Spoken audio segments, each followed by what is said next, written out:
Hey all, Jess here. I've always firmly believed that everybody can draw.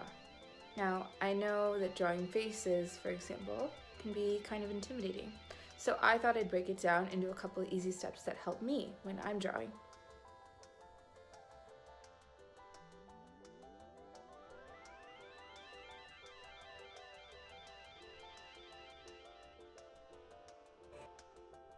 The great thing about drawing is that you don't need a lot to get started. I've got a pen, a pencil, and a drawing pad I had handy, but any paper will do. First, we're going to draw an oval and cut it into quarters with one vertical line in the middle and one horizontal line. Then we're going to draw a line through the top half and one more through the bottom half and label these 1, 2, and 3.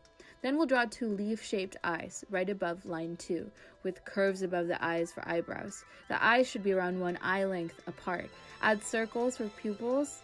And now between line 2 and 3, we'll draw the nose. The nose can be drawn so many ways. Some examples are as a line and 2 dots, a wavy line, or even a curly brace. We'll do the curly brace here.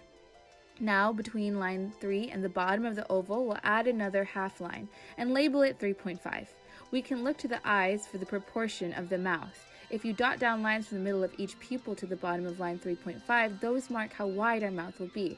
Then draw some curves for the lips. I'm adding some eyelids now. Add any kind of hairline you'd like above line 1.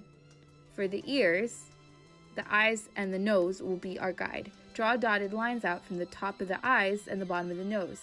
The ear will fit in between these lines. Ears come in so many different shapes, so get creative. I'm doing simple, rounded ears, and then a little C shape in the middle for the inside of the ear. Finally, I'm extending the hair out from our original oval and adding some pupils, so our drawing is going to look a little more alive. The lines for the neck will be just outside the dotted lines that we drew to guide our mouth. Then, you can add as many or as few details as you like. I'm going to do a sweater here with some clothes and draw the hair down a bit long.